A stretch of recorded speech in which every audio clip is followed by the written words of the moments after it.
Keraguan antara hidup sendiri atau merawat si bayi. Memori masa lalu tentang kegagalannya melawan penyakit ibunya mulai menghantui. Aku tak tahu lagi apa yang tersisa dari diriku selain lusuh dan lapar. Namaku Jaka. Usiaku baru menginjak 23 tahun, tapi wajahku sudah tampak seperti pria paruh baya. Rambutku kusut, bajuku compang-camping, sepatu yang kupakai adalah sandal. Jepit yang solnya sudah tidak utuh lagi. Aku bukan pengemis profesional, bukan pula preman jalanan. Aku hanya seorang pemuda yang gagal. Dulu, aku tinggal di sebuah desa kecil di Jawa Tengah. Ayahku pergi entah kemana saat aku masih kecil. Ibuku berjuang sendirian, bekerja sebagai buruh tani hingga tubuhnya keriput lebih cepat dari usia. Aku ingat betul malam itu, ibuku meringkuk di tikar. Napasnya sesak, matanya berkaca-kaca. Ia butuh obat. Obat yang bahkan harganya setara dengan upah 1 minggu kerja di sawah. Aku mencoba meminjam uang ke tetangga, ke kepala dusun, bahkan sampai ke toko obat. Semua menolak. Uang tak cukup, nyawa pun melayang. Aku hanya bisa menangis sambil memeluk jasadnya di atas tikar reyot. Setelah itu, aku meninggalkan desa. Aku datang ke Jakarta, ibu kota yang konon katanya penuh dengan kesempatan. Nyatanya, Jakarta hanya memberiku trotoar sebagai tempat tidur, udara panas berdebu sebagai peneman, dan rasa lapar sebagai sahabat setia.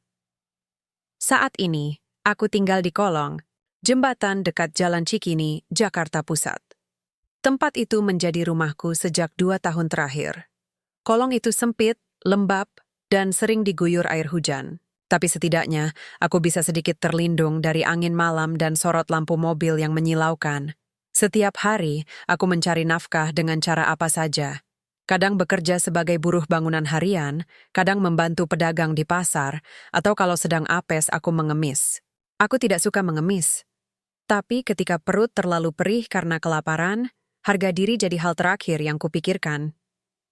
Malam itu, seperti biasa, aku sedang mengais-ngais tempat sampah di pinggir jalan, berharap ada makanan sisa yang masih layak. Aku tidak tahu harus merasa bersyukur atau malu karena hidupku bergantung pada apa yang orang lain buang. Tiba-tiba, aku mendengar suara. Bukan suara anjing atau tikus seperti biasanya. Ini beda. Ini tangisan bayi. Aku berhenti. Mendekat. Tangisan itu berasal dari dalam karung plastik besar yang diselimuti daun pisang busuk. Dengan tangan gemetar, aku membuka karung itu. Di dalamnya, terbungkus kain basah dan compang-camping, ada seorang bayi laki-laki. Masih hangat, masih hidup. Aku terdiam. Duniaku terasa berputar. Bayi itu menatapku dengan mata sayu, dan mulut mungilnya terus menangis. Tubuhnya kurus. Kulitnya agak biru karena dingin. Aku tidak tahu siapa orang tuanya, siapa yang membuangnya, atau bagaimana ia bisa sampai di sini. Yang aku tahu, dia hidup, dan dia butuh pertolongan. Aku melepas jaket robekku dan membungkus tubuh bayi itu. Aku gendong dia pelan-pelan, seperti takut pecah. Aku berjalan kembali ke kolong jembatan. Langkahku tertatih, pikiranku kacau. Di kolong itu, aku mencoba membuat tempat tidur darurat untuk bayi itu. Aku gunakan kain bekas, kaos, dan jaketku sebagai alas. Aku tidak punya susu, tidak punya popok, tidak punya selimut. Aku hanya punya api semangat yang entah dari mana asalnya. Aku duduk di pojok kolong, melihat bayi itu tertidur dalam pelukanku. Napasku lega. Tapi di saat yang sama, hatiku berat. Bagaimana caraku merawat bayi? Aku saja susah memenuhi kebutuhanku sendiri. Apakah aku pantas menjaga nyawa seorang anak? Bayangan ibuku muncul lagi. Wajahnya yang lelah, senyumnya yang pahit, tangannya yang rapuh. Aku berbisik pelan, "Ibu, izinkan aku menyelamatkan satu nyawa kali ini. Aku janji, aku tidak tahu bahwa malam itu takdirku telah berubah selamanya." Aku tak bisa tidur semalaman. Bayi itu terus menangis. Meski sudah kugendong dan kuselimuti seadanya, napasku tersengal-sengal karena capek, tapi aku tetap berusaha tenang. Aku tahu, bayi ini butuh lebih dari sekadar hangat. Dia butuh perhatian, kasih sayang, dan makanan. Aku mulai menyusui bayi itu dengan susu kaleng yang berhasil kutukar dari Bu Mimin, penjual nasi uduk di dekat stasiun. Dia baik padaku, sering memberiku makanan sisa atau bungkus nasi murah. Kupinjam botol bekas dari salah satu pedagang kelontong di pasar. Kuambil sedikit susu bubuk dari sampah toko kelontong yang pecah. Bukan cara yang halal, tapi aku tidak punya pilihan lain. Bayi itu akhirnya tertidur. Aku memandang wajahnya yang mungil, pipinya tembem meskipun kurus, matanya tertutup rapat. Aku ingin dia punya nama. Nama yang punya arti, bukan hanya kata-kata biasa. Kau akan kupanggil Raka, bisikku pelan. Singkatan dari rahmat Allah. Karena hanya dengan rahmatnya, aku bisa bertemu denganmu, dan kau masih hidup hari ini. Tapi merawat Raka ternyata jauh lebih sulit dari yang kubayangkan. Setiap pagi, aku harus mencari susu, popok, atau air hangat untuk mandinya. Kadang aku mengemis di lampu merah, kadang bekerja serabutan sebagai buruh angkut di pasar. Uang yang kudapat jarang cukup, bahkan untuk makananku sendiri. Suatu hari, Pak Darwis, tukang becak tua yang sering lewat di jalanku, melihat aku sedang menggendong Raka. Ia turun dari becaknya, lalu mendekat. "Anakmu?" tanyanya sambil tersenyum. Aku gelagapan. "Bukan, Pak. Aku nemuin dia di tempat sampah." Pak Darwis diam sejenak, lalu menghela napas panjang. "Kasihan juga, tapi kamu hebat. Nak, masih muda, tapi berani merawat anak kecil begitu." Ia kemudian memberiku plastik berisi roti basi dan sedikit uang. "Ini buat beli susu anakmu." Aku ingin bilang bahwa Raka bukan anakku, tapi lidahku membeku. Kata-kata itu terasa menusuk hati. Tapi mungkin benar juga. Aku adalah orang yang pertama kali menemukannya, yang merawatnya, yang rela lapar demi melihatnya makan. Jika dalam dunia ini hubungan darah bukan segalanya, maka Raka adalah anakku. Beberapa minggu berlalu, aku mulai belajar cara merawat bayi dari obrolan kecil dengan ibu-ibu di pasar, dari tontonan TV yang sempat kutonton di warung pinggir jalan. Aku belajar cara memandikan, cara mengganti popok, cara membedakan tangisan lapar dan tangisan sakit. Tapi hidup di jalanan tidak mudah. Orang-orang sering melihatku dengan tatapan curiga saat aku membawa Raka. Ada yang berkata aku penculik, ada yang menyindir aku gila karena membesarkan anak orang lain tanpa uang. Sampai suatu sore, ketika aku sedang duduk di trotoar sambil menyusui, Raka, seorang satpam datang dan mengusirku. "Jangan ganggu pengunjung mal, dan kamu jangan bawa anak kecil begini, lapor polisi saja ini." Bentaknya. Aku bangkit cepat. Raka masih di gendongan. Aku tak mau ribut. Aku tak punya kartu identitas, apalagi surat apapun. Aku hanya bisa kabur sambil memeluk Raka erat-erat. Malam itu, hujan deras turun. Kolong jembatan banjir setinggi mata kaki. Raka menangis kedinginan. Aku mesefal jaketku lagi kubungkus tubuhnya. Aku tak tahan lagi, aku mulai menangis juga. Sendirian di tengah hujan, dengan bayi yang tak tahu apa-apa, aku mulai ragu, apakah aku mampu? Apakah ini semua terlalu berat bagiku? Aku ingat janjiku pada ibuku. Aku ingin menyelamatkan nyawa. Aku ingin menjadi lebih baik dari yang lalu. Tapi jika aku sendiri saja susah, bagaimana bisa merawat seorang anak? Aku mulai berpikir, mungkin aku harus menyerahkan Raka ke panti asuhan. Di sana, dia bisa makan dengan layak, punya dokter, punya tempat tidur yang hangat. Tapi setiap kali aku berpikir begitu, Raka menatapku dengan matanya yang jernih. Matanya yang seperti langit malam, tanpa dosa, tanpa prasangka. Dan aku langsung menyesal. Dia percaya padaku dan aku tidak akan mengecewakannya. Aku masih ingat betul hari itu. Raka sudah berusia sekitar 4 bulan dan dia mulai lebih aktif. Tangisnya kadang tiba-tiba memecah kesunyian malam di kolong jembatan. Aku harus bangun berkali-kali untuk menyusui atau mengganti popoknya, tapi aku tak pernah merasa terganggu. Setiap kali melihat senyum kecil yang muncul di bibirnya saat tertidur, semua lelahku terbayarkan. Namun hidup di jalanan tidak memberiku ruang untuk bahagia begitu saja. Pagi itu, Aku sedang duduk di trotoar, dekat pusat perbelanjaan di kawasan Senopati. Raka kupegang dalam gendongan dari kain sarung bekas. Aku menunggu sambil berharap ada orang yang butuh bantuan mengangkat barang atau sekadar kasih uang recehan. Hari itu cuaca cerah, tapi hatiku mendung karena dompetku kosong. Beberapa orang lalu lalang dengan pakaian rapi dan wajah sibuk. Ada yang melemparkanku pandangan iba, ada juga yang pura-pura tak melihat. Tiba-tiba, sebuah suara keras memecah suasana. "Kamu lagi di sini? Pergi! Jangan ganggu pengunjung!" Aku menoleh. Seorang satpam bertubuh besar, seragam biru tua, topi hitam, dan sikap sombong, berdiri di hadapanku. Ia menuding-nudingkan jarinya padaku.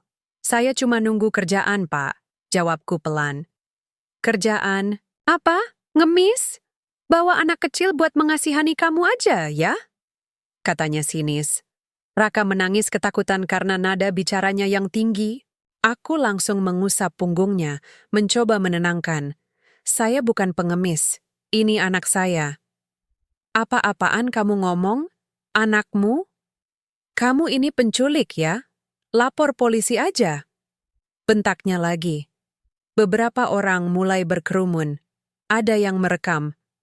Dengan ponsel, ada yang ikut membentakku. Aku merasa seperti binatang yang sedang diasingkan. Satu wanita muda berambut panjang bahkan berkata, "Iya, kasihan anaknya. Mungkin bisa dibawa ke dinas sosial." Aku panik. Jika mereka sampai membawa, Raka pergi, aku tak akan pernah bisa mengambilnya kembali. Aku cepat-cepat bangkit, Raka kupegang erat, lalu berjalan pergi secepat mungkin. Satpam itu masih terus berteriak, "Jangan sampai ketemu lagi di sini. Pergi, ya." Aku hanya bisa menahan air mata. Langkah-langkahku terburu-buru, kaki gemetar, napasku tersengal-sengal. Raka terus menangis, mungkin karena merasakan keteganganku. Aku berjalan tanpa arah, hingga akhirnya sampai di pojokan gang sempit, tempat aku bisa duduk sejenak. Aku menangis diam-diam. Tangisan itu bukan hanya karena hinaan satpam tadi, tapi juga karena rasa takut, rasa lelah, dan keraguan yang selalu menghantuiku. Apakah benar aku tidak layak merawat Raka? Aku melihat wajahnya yang basah oleh air mata. Aku usap pipinya dengan ibu jari. "Maafin, Ayah, Nak," bisikku. "Ayah lemah, tapi Ayah janji. Ayah tidak akan biarkan siapapun ambil kamu dari Ayah." Sejak hari itu, aku mulai membatasi diri. Aku tidak lagi datang ke tempat-tempat ramai. Aku tak mau risiko Raka dibawa pergi. Aku mencari tempat lain untuk tidur, mencari sudut-sudut yang lebih tersembunyi, meski lebih dingin dan lebih gelap. Tapi kehidupan tetap memintaku untuk bertindak. Suatu sore Raka demam, tubuhnya panas, matanya sayu, tangisnya tidak seperti biasanya, lemah dan putus-putus. Aku cemas setengah mati. Aku tidak punya uang untuk beli obat. Aku hanya bisa mengompresnya dengan kain basah, tapi itu tidak cukup. Aku berlari ke apotek terdekat. Memohon, meminta tolong pada penjaga apotek agar memberiku obat penurun panas. Tapi ia menolak. "Kalau nggak bayar, jangan minta-minta." Aku keluar dengan langkah lesu. Melihat kondisi Raka semakin buruk membuatku nekat. Malam harinya, aku kembali ke apotek itu. Kali ini, aku masuk diam-diam. Aku ambil satu strip paracetamol dan satu termometer murah dari rak. Aku masukkan ke dalam jaketku. Belum sempat keluar, alarm berbunyi. Satpam langsung menangkapku. Aku dipiting, ditendang, dan diseret ke ruang keamanan. "Anak kecil kok jadi maling? Malu nggak kamu?" bentak satpam itu. Aku hanya bisa memohon. "Saya cuma butuh obat buat anak saya. Dia sakit." "Anak? Kamu pikir kami percaya? Kamu pasti jualan narkoba pakai obat itu." Aku tak bisa berkata apa-apa lagi. Aku yakin aku akan dipenjara. Aku tak punya KTP, tak punya surat apapun. Dan aku tahu, jika aku masuk penjara, Raka akan hilang dariku selamanya. Tapi tiba-tiba, seorang pria tua berjas lap dengan stetoskop di leher masuk ke ruangan. "Ada apa ini?" tanyanya tenang tapi tegas. Satpam menjawab, "Dia ketahuan nyuri obat, Dok." Dokter itu menatapku lama, lalu ia melihat obat yang kupunya. paracetamol dan termometer. Kamu beli untuk siapa? Untuk anak saya, Dok. Dia demam tinggi. Saya... nggak punya uang. Dokter itu diam sejenak lalu berkata, bayar saja separuh harga. Sisanya saya tanggung. Satpam terkejut. Dok, ini maling. Dia ayah yang sedang berjuang. Biarkan dia pulang. Kalau kamu laporkan ke polisi, kamu harus jelaskan kenapa menahan orang yang hanya ingin menyelamatkan anaknya. Satpam mendengus, kesal, tapi tidak bisa berbuat banyak karena dokter itu sepertinya punya kedudukan di apotek tersebut. Aku langsung diberi obat, dan dokter itu bahkan memberiku kartu namanya. Kalau anakmu sakit lagi, datang ke klinikku. Nama saya Dr. Harsono. Aku mengangguk tak bisa berkata apa-apa lagi. Aku langsung pulang memberikan obat pada Raka, dan akhirnya ia tertidur dengan tenang. Aku bersyukur. Meskipun dunia seringkali kejam padaku, masih ada manusia yang peduli. Dan mungkin pertolongan Tuhan itu benar-benar datang dari arah yang tak terduga. Aku masih ingat betul rasa panik yang menjalar di tubuhku saat Raka menangis tanpa henti, wajahnya memerah dan tubuhnya panas. Aku sudah berusaha mengompresnya dengan kain basah, tapi demam itu tak kunjung turun. Aku tahu, jika tidak segera ditangani, dia bisa sakit lebih parah. Tapi apa daya, uang receh yang kupunya bahkan tidak cukup untuk beli beras 0,5 kilo. Aku ingat kata-kata Dr. Harsono dari beberapa hari lalu. Kalau anakmu sakit lagi, datang ke klinikku. Tapi aku malu. Aku bukan siapa-siapa, bukan pasien. Tetap, bukan orang kaya, bukan siapapun. Lagi pula, bagaimana mungkin seorang dokter mau memperhatikan gembel sepertiku? Tapi kondisi Raka semakin memburuk. Napasnya mulai tidak teratur, matanya sayu. Aku panik. Aku tidak punya waktu lagi untuk ragu-ragu. Aku membawa Raka ke apotek tempat aku mencuri obat beberapa hari lalu. Aku harap saja dokter yang sama ada di sana. Aku masuk dengan langkah gemetar, Raka dalam gendongan. Beberapa orang menoleh, ada yang melirik dengan tatapan jijik, ada juga yang pura-pura tidak melihat. Aku mendekati kasir. Saya butuh obat penurun panas. Untuk anak saya, kataku pelan. Petugas apotek itu, seorang wanita muda dengan ekspresi ketus, melihatku sekilas. Lalu ia berkata, harga 1 strip paracetamol 8.000. Aku merogoh saku, hanya ada uang 2 lembar 5 ribuan, total 10.000. Saya cuma punya ini. Wanita itu menatapku dingin. Tidak cukup, aku coba merayu. Anak saya sedang sakit, Bu. Tolong. Ia menggeleng. Kalau nggak cukup, jangan beli. Kami bukan yayasan. Aku mundur perlahan, hati hancur. Aku keluar dari apotek itu, duduk di trotoar depan, dengan Raka yang semakin lemas di gendonganku. Aku tidak tahu harus kemana lagi. Aku menutup mata sejenak, berdoa dalam hati. Ya Allah, tolong aku. Jangan biarkan Raka sakit terlalu lama. Aku tuh tidak punya apa-apa, tapi aku akan rela apa saja demi dia. Dan entah dari mana ide itu muncul. Mencuri lagi. Aku tahu itu salah, tapi aku tidak punya pilihan lain. Hatiku hancur karena harus berpikir seperti itu, tapi aku tidak bisa tinggal diam. Malam harinya, aku kembali ke apotek itu. Kali ini, aku menunggu sampai suasana sepi. Dengan langkah hati-hati, aku masuk, mengambil 2 strip paracetamol dan 1 termometer murah. Aku menyelipkannya ke dalam jaketku. Tapi begitu aku hendak keluar, alarm berbunyi. Satpam langsung menghampiriku.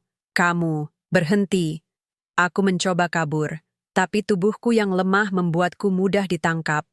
Aku dipiting, diseret ke ruang keamanan, dan duduk di kursi kayu keras. Aku digeledah. Obat-obatan itu ditemukan, satpam itu menatapku dengan marah.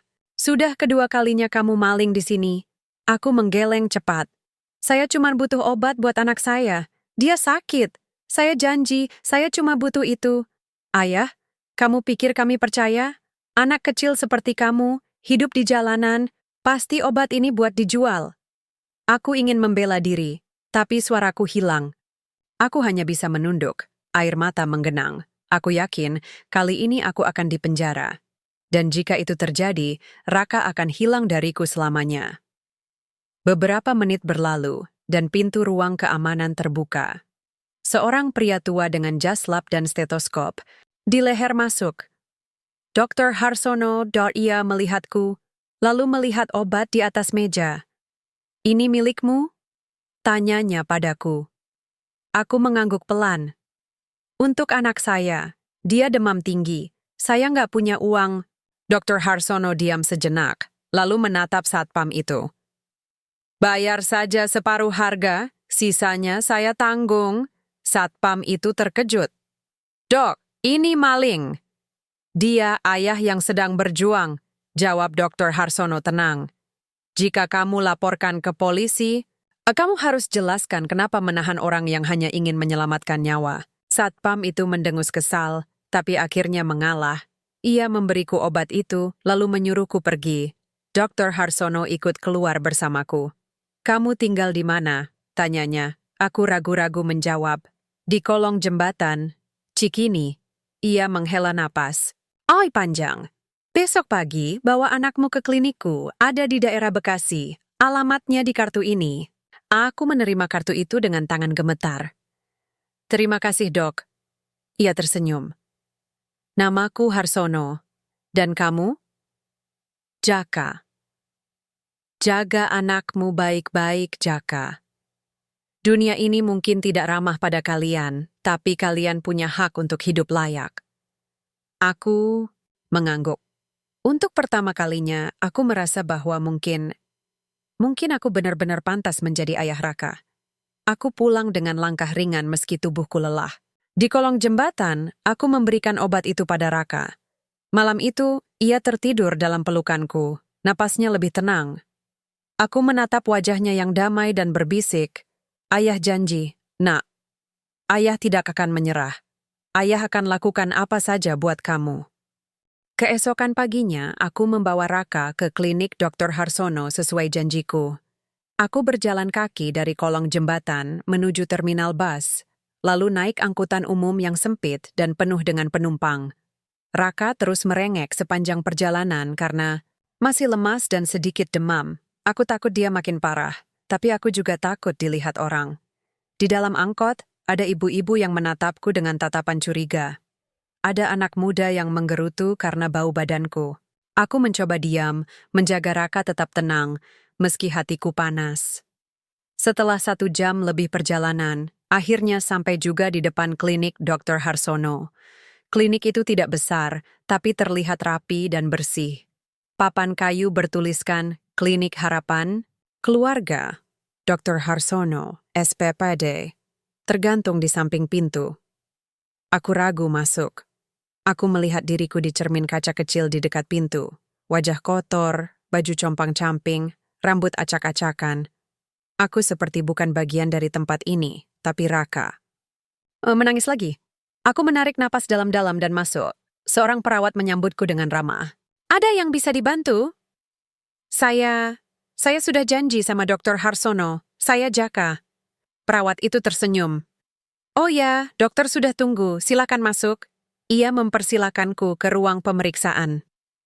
Dr. Harsono duduk di belakang meja kerjanya, sedang membaca buku medis. Ia mengangkat kepala saat mendengar langkahku. Jaka, katanya sambil tersenyum. Dan inilah Raka, aku mengangguk pelan. Iya dok, dia belum sembuh benar, masih sering demam. Dr. Harsono langsung memeriksa Raka, mengukur suhu tubuhnya, memeriksa denyut jantung, memperhatikan matanya. Setelah selesai, ia berkata, dia kelelahan, kurang gizi, dan memang masih agak dehidrasi. Tapi secara umum, kondisinya mulai membaik. Beruntung kamu cepat membawanya ke sini. Aku lega, tapi tetap gelisah. Berapa biayanya, dok? Tanyaku ragu-ragu. Dr. Harsono menggeleng. Tidak usah bayar. Aku ingin membantumu. Lagi pula kamu bukan pasien biasa. Aku ingin protes, tapi ia melanjutkan. Aku punya rencana lain untukmu. Kamu dan Raka butuh tempat tinggal yang layak. Aku punya gudang kosong di belakang rumahku. Kalau kamu setuju, kamu bisa tinggal di sana selama beberapa waktu. Biar kamu punya tempat yang lebih hangat dan aman untuk merawat Raka. Aku terdiam. Kata-kata itu begitu asing di telingaku. Sejak kapan hidupku disentuh oleh kebaikan? Saya tidak tahu harus bilang apa, Dok. Terima kasih. Jangan terima kasih dulu. Aku percaya kamu punya potensi. Aku lihat dari caramu merawat Raka. Kamu peduli, kamu sabar, kamu rela apa saja demi dia. Itu artinya kamu punya hati yang baik. Aku menunduk, air mata hampir keluar. Kami pindah ke gudang itu sore harinya. Gudang itu tidak besar, tapi cukup untuk kami berdua. Ada atap yang tidak bocor, listrik, bahkan kipas angin tua. Aku tidak pernah merasa memiliki rumah sebagus ini sebelumnya. Disinilah kami mulai hidup baru. Aku membuat tempat tidur dari tripleks bekas dan kasur tipis yang diberikan oleh Dr. Harsono. Aku juga membersihkan gudang itu dari debu dan sarang laba-laba. Untuk pertama kalinya, aku merasa bahwa Raka akan tumbuh di tempat yang lebih layak. Hari-hariku mulai berubah. Dr. Harsono memberiku pekerjaan kecil di klinik, membersihkan ruangan, membantu perawat, atau mengantar obat ke tetangga. Upahnya tidak banyak, tapi cukup untuk membeli susu dan popok Raka. Aku juga mulai mengajarinya bicara. Aku tidak punya buku atau mainan edukatif, tapi aku punya tekad. Setiap malam, aku duduk bersamanya, mengucapkan kata-kata sederhana, menghitung jari tangannya, mengajarkannya warna dari baju bekas yang kupunya. Raka cepat belajar. Cepat sekali. Usianya belum genap setahun, tapi ia sudah bisa mengucapkan mama dan papa. Dan ketika ia memanggilku papa, hatiku pecah. Aku menangis diam-diam, bukan karena sedih, tapi karena bahagia. Bahwa seorang bayi yang dulu hanya sebuah karung di tempat sampah, kini menjadi anakku yang cantik dan cerdas. Meski dunia masih keras pada kami, aku mulai percaya bahwa mungkin kami bisa melawan semua ini. Aku menatap langit-langit gudang itu dan berbisik, kasih ke Tuhan, terima kasih sudah izinkan aku merawat Raka. Raka sudah berusia 6 tahun. Tubuhnya mulai tinggi, rambutnya hitam dan tebal, matanya jernih seperti langit pagi. Ia suka bertanya, suka membaca koran bekas yang kutemukan di depan klinik, dan sering meniru tulisan-tulisan yang ia lihat di dinding toko. Suatu hari, sambil menggandeng tanganku saat kami jalan-jalan sore, ia berkata dengan nada polos, "Papa, aku pengen sekolah." Aku terdiam. Kata-kata itu begitu sederhana, tapi rasanya seperti ditusuk dari dalam. Aku tahu Raka layak pergi ke sekolah, tapi aku juga tahu, untuk masuk sekolah formal, dibutuhkan dokumen-dokumen penting, akte kelahiran, kartu keluarga, alamat tetap, hal-hal yang tidak pernah kupunya sejak lari dari desa. Sekolah itu tempat belajar, ya? Tanyanya lagi. Iya, jawabku pelan. Kamu bisa baca buku, hitung angka, dan kenal banyak hal baru. Aku pengen bisa baca buku besar, bukan cuma koran sobek. Aku tersenyum, tapi hatiku pilu. Malam itu, aku tak bisa tidur. Aku memandang Raka yang tertidur lelap di sampingku. Napasnya tenang, pipinya mengembung. Aku ingin sekali melihatnya duduk di bangku sekolah, mendapat ilmu, punya masa depan. Tapi bagaimana caranya? Besok paginya, aku pergi ke klinik dan bertemu Dr. Harsono. Aku memberanikan diri bertanya, "Dok, gimana kalau anak saya mau sekolah? Apa mungkin?" Dr. Harsono diam sejenak, lalu menjawab, "Ada cara, tapi kamu harus sabar. Aku kenal kepala sekolah SD di dekat sini. Aku bisa bantu bicara dengan dia. Tapi kamu harus siapkan beberapa hal." Ia membantuku membuat surat keterangan lahir sementara dan surat domisili dari RT setempat. Dengan segala upaya, akhirnya Raka diterima di SDN Cipinang Lama 1, meskipun tanpa biaya pendaftaran resmi karena kondisi ekonomi kami. Hari pertama Raka masuk sekolah adalah hari yang tak akan pernah kulupakan. Aku bangunkan dia pagi-pagi. Ia memakai seragam biru yang kubeli dari pasar loak, rambutnya disisir rapi, tas sekolahnya adalah tas plastik bekas dari klinik. "Jangan takut, Nak. Di sana banyak teman. Kamu pasti senang." Kami berjalan kaki menuju sekolah. Sepanjang jalan, Raka terus bertanya, "Gurunya ramah nggak? Kalau guru marah, aku harus bilang apa? Kalau ada teman yang jahat, Papa datangin aku ya." Aku tertawa kecil. "Iya, Papa selalu ada buat kamu." Sesampainya di sekolah, aku antarkan Raka sampai ke ruang kelas 1. Guru kelasnya, Bu Siti, menyambut dengan ramah. Ia tampak kaget melihat penampilanku, tapi ia tetap sopan. "Ini orang tua murid baru?" tanyanya. Aku mengangguk. "Iya, Bu Guru. Ini Raka, anak saya." Bu Siti tersenyum pada Raka. "Selamat datang, Nak. Semoga kamu betah di sini." Aku berbisik pelan ke telinga Raka. "Papa tunggu di luar ya. Jaga diri baik-baik." Ia mengangguk mantap. Lalu ia masuk ke dalam kelas, meninggalkan aku sendirian di luar. Aku duduk di bangku panjang di halaman sekolah. Melihat anak-anak lain datang dengan seragam rapi, sepatu mengkilap, dan orang tua yang memakai mobil. Aku merasa asing. Tapi tidak sedih. Aku merasa harapan itu nyata. Beberapa jam kemudian, bel pulang berbunyi. Anak-anak berlarian keluar. Aku langsung mencari wajah Raka di antara mereka. Dan ketika ia muncul, dengan mata bersinar dan langkah cepat, aku tahu aku tidak salah melepaskannya. "Papa, aku senang banget!" teriaknya sambil memelukku. "Aku udah belajar huruf A sampai Z. Aku bisa baca nama sendiri." Aku tertawa bahagia. "Hebat, Nak. Ayah bangga sama kamu." Sejak hari itu, Raka rajin sekolah. Setiap hari, ia pulang dengan cerita-cerita barunya.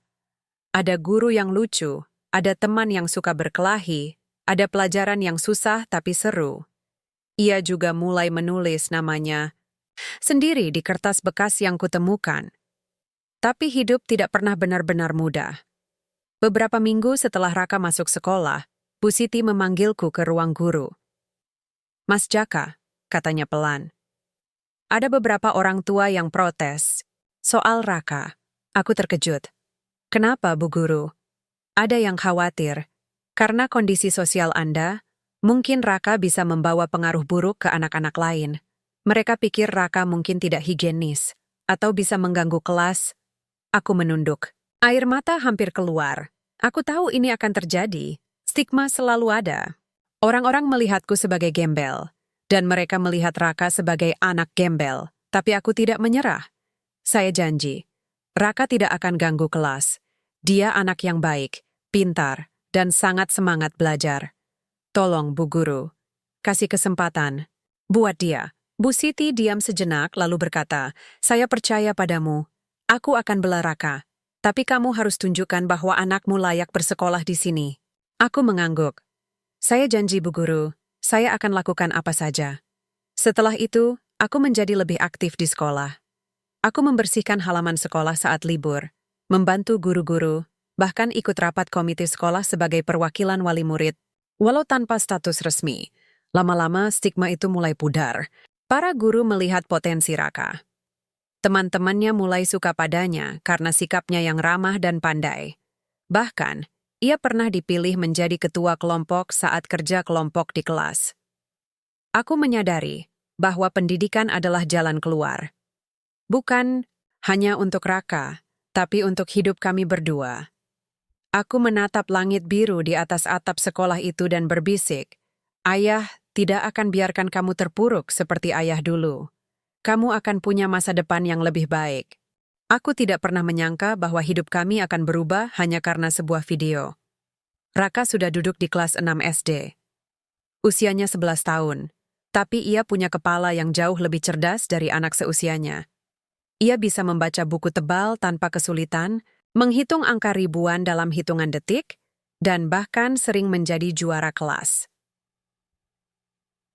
Suatu hari, guru matematikanya, Pak Dedi, membuat video saat Raka menjawab soal sulit dengan sangat cepat dan tepat. Adegan itu terekam begitu saja. Raka berdiri di depan kelas, menggunakan kapur untuk menulis jawaban panjang di papan tulis. Sementara teman-temannya tercengang melihatnya. Entah kenapa, Pak Dedi memutuskan untuk mengunggah video itu ke media sosialnya. Ia menambahkan caption, "Anak jalanan yang pintar luar biasa. Bukan dari keluarga kaya, tapi semangat belajarnya luar biasa tinggi. Semoga jadi inspirasi." Video itu mulai tersebar. Di awal, hanya beberapa orang yang melihat. Tapi dalam waktu 2 hari, jumlah penonton melesat hingga ribuan, lalu puluhan ribu. Dan dalam seminggu, video itu viral di seluruh Indonesia. Beberapa akun Instagram selebriti dan tokoh publik ikut membagikannya. Ada juga influencer yang menulis ulasan tentang Raka.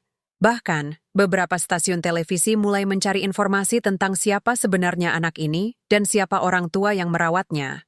Aku sendiri tidak tahu apa-apa sampai suatu pagi saat aku sedang membersihkan halaman klinik Dr. Harsono, seorang reporter muda datang ke tempatku. Mas Jaka, nama Anda ada di video viral. Anak Anda, Raka, jadi pembicaraan banyak orang, katanya sambil merekam dengan kamera ponsel. Aku bingung. Saya tidak tahu apa-apa. Apa maksudnya? Reporter itu tersenyum. Anda ayah dari anak ajaib itu? Boleh wawancara sebentar? Aku ragu-ragu. Aku takut. Aku takut mereka akan menanyakan masa laluku atau bagaimana aku bisa merawat Raka sebagai gembel jalanan. Aku takut stigma akan kembali menyeretku ke jurang. Tapi aku ingat janjiku pada diriku sendiri, bahwa aku tidak akan menyerah demi Raka. Akhirnya, aku setuju diwawancara. Hanya singkat. Aku bicara dengan suara pelan, tapi jujur. Aku ceritakan bagaimana Dak menebalkan Raka di tempat sampah. Bagaimana kami hidup susah.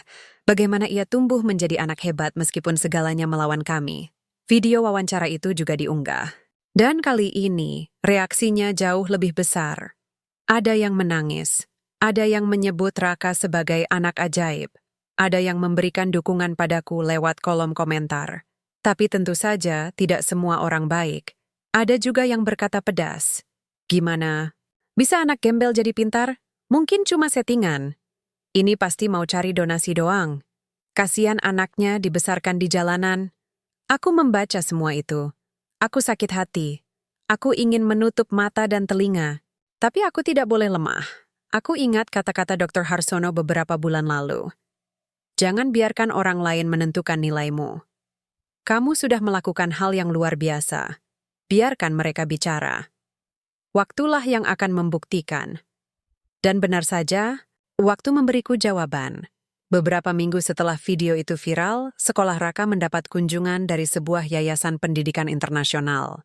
Yayasan itu tertarik dengan prestasi Raka dan menawarkan beasiswa penuh jika ia bersedia masuk ke salah satu sekolah unggulan di Jakarta. Ini adalah kesempatan langka, kata perwakilan yayasan itu kepada Bu Siti, kepala sekolah Raka. Bu Siti kemudian memanggilku ke ruang guru. Mas Jaka, katanya, ada tawaran luar biasa untuk Raka, beasiswa penuh ke sekolah elit, fasilitas lengkap, guru-guru terbaik, dan program pengembangan bakat siswa. Aku senang mendengarnya, tapi ada rasa berat di hati. Tapi, syaratnya apa, Bu? Guru? Bu Siti menarik napas. Syarat utamanya, Raka harus tinggal di asrama, tidak boleh membawa pengasuh informal. Artinya, dia tidak bisa tinggal bersama kamu lagi. Aku terdiam. Kata-kata itu seperti menusuk dadaku. Tinggal terpisah. Dari Raka, aku tidak pernah membayangkan itu.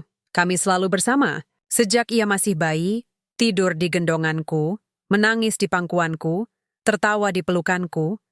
Aku tidak bisa membayangkan malam-malam tanpa suara tangisnya, tanpa senyumnya menyambutku di pagi hari. Tapi, ini demi masa depannya, kata Bu Siti. Pelan aku mengangguk. Meski hatiku hancur, aku tahu dia benar. Aku pulang ke gudang itu dengan langkah berat. Raka sedang menungguku di depan pintu, membawa kertas coretan hasil pekerjaannya hari itu.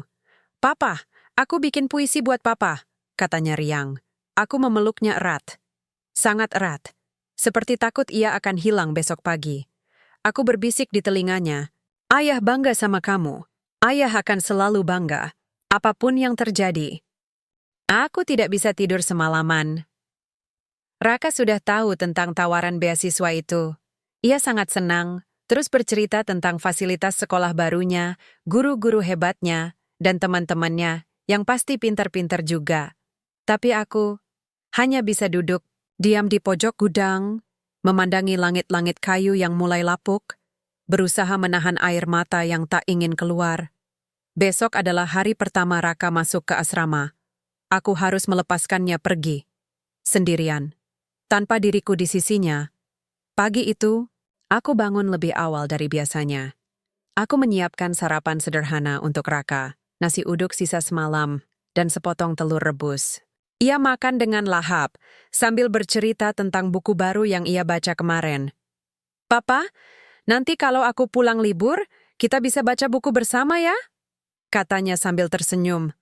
Aku mengangguk pelan. "Iya, nak. Papa tunggu kamu pulang." Kami berjalan kaki menuju mobil yayasan yang akan menjemputnya. Aku membawa tas kecil miliknya, hanya beberapa pakaian, sikat gigi, dan buku tulis favoritnya. Sesampainya di lokasi penjemputan, petugas yayasan menyambut kami ramah. Mereka memberikan penjelasan singkat, lalu melihatku dengan tatapan campur antara rasa hormat dan rasa kasihan. "Ayahnya ikut sampai asrama?" tanyanya. Aku geleng pelan.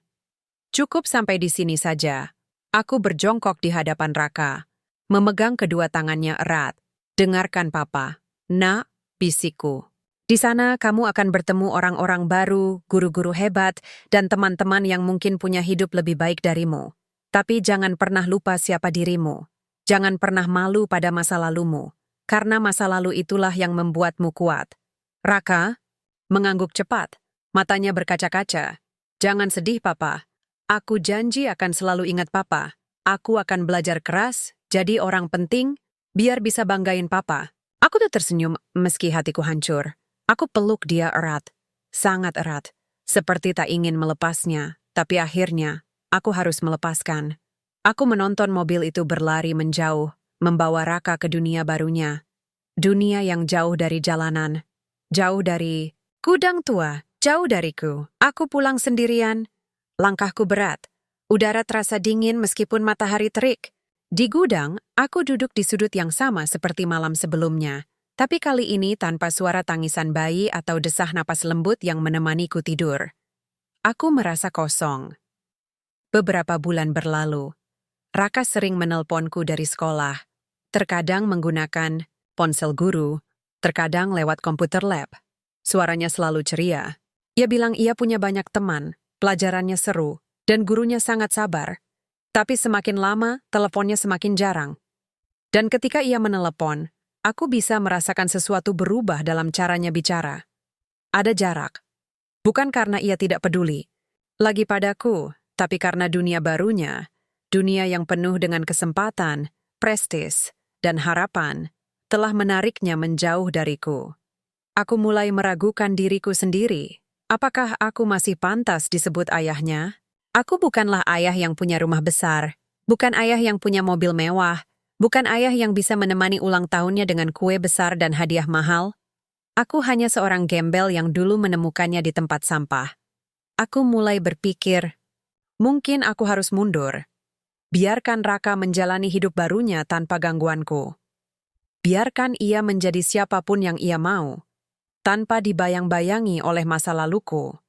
Aku bahkan berpikir untuk tidak datang ke acara wisuda SMA-nya, meskipun Bu Siti sempat memberitahuku bahwa Raka akan menjadi lulusan terbaik angkatan. Tapi satu malam, saat aku sedang duduk sendirian di gudang, HP bekas yang Dr. Harsono berikan berdering.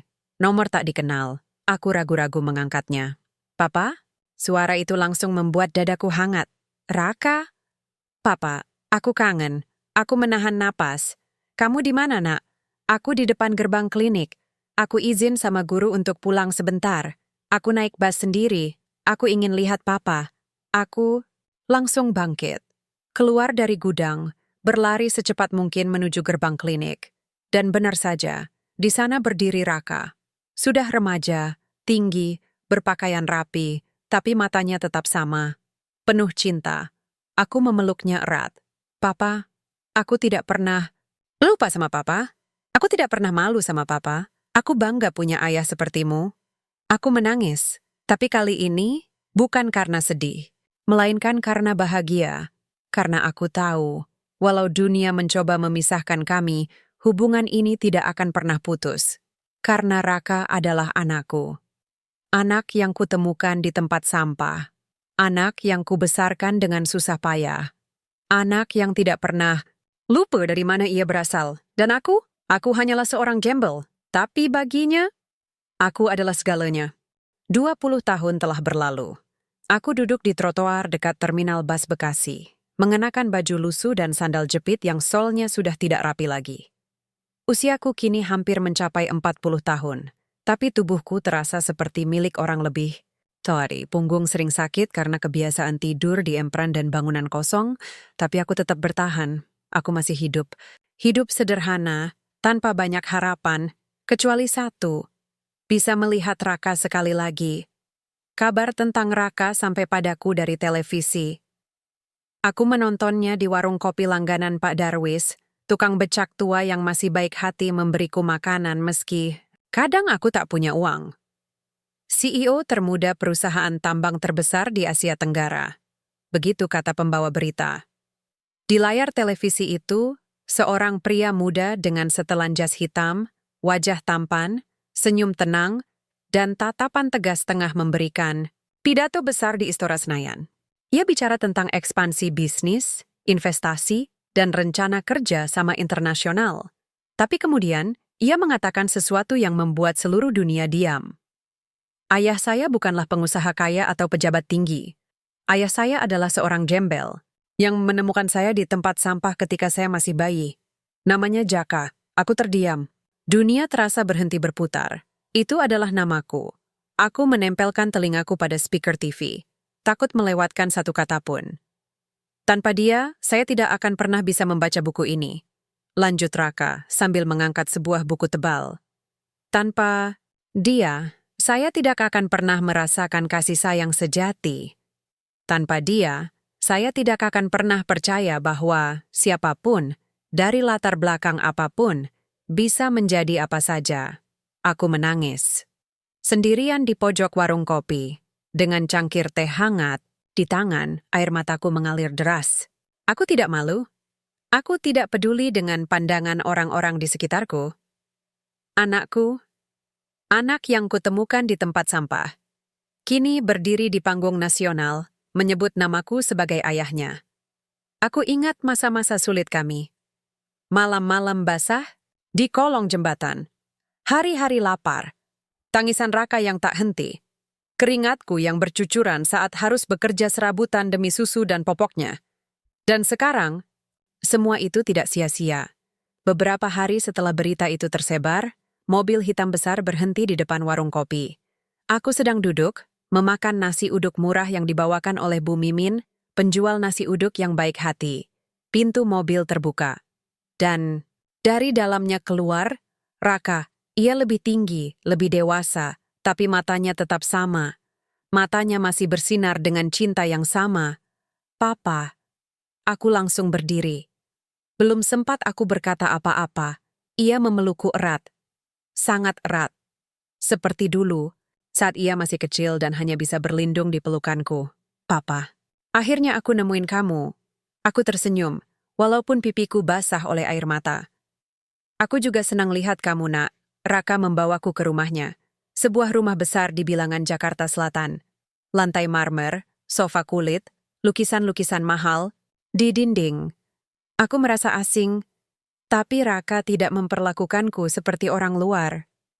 Ia mengajakku masuk, menyuapiku makanan enak, bahkan menyediakan kamar untukku tinggal.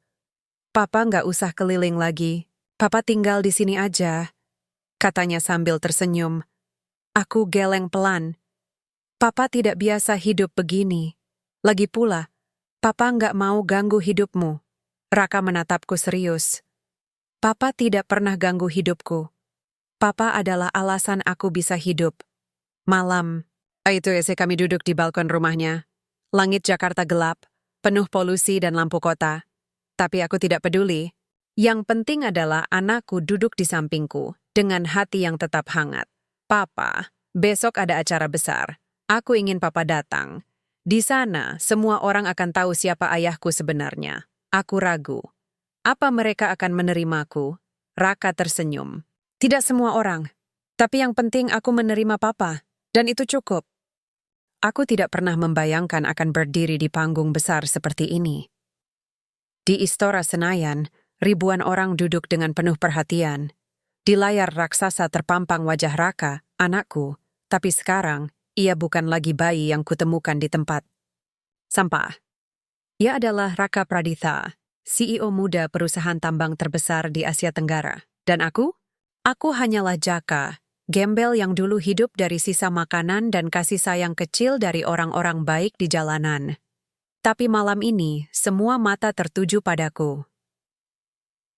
Sebelum saya akhiri pidato ini, kata Raka di atas panggung, saya ingin mengucapkan terima kasih kepada satu-satunya orang yang benar-benar percaya pada saya sejak awal. Kamera langsung beralih padaku. Aku duduk di deretan depan, di antara pejabat, pengusaha, dan tokoh penting negara. Aku merasa asing, tapi hatiku hangat. Ini ayah saya, lanjut Raka, suaranya tegas tapi penuh emosi. Namanya Jaka. Bukan konglomerat, bukan politikus, bukan pejabat, tapi dialah yang mengajariku arti hidup, arti pengorbanan, arti cinta, tanpa pamrih. Aula itu sunyi sejenak, lalu riuh tepuk tangan memecah kesunyian. Aku menunduk. Air mata menggenang. Aku tak bisa berkata apa-apa. Tidak ada ucapan yang cukup untuk menggambarkan perasaanku saat ini. Beberapa hari setelah acara itu, hidupku mulai berubah. Raka mengajakku tinggal di kompleks kantor pusat perusahaannya. Ia menyediakan sebuah rumah kecil untukku, lengkap dengan fasilitas sederhana namun nyaman. Bahkan, ia menawarkanku posisi sebagai penasihat utama perusahaan, meskipun aku tahu aku bukan orang yang punya latar belakang pendidikan tinggi.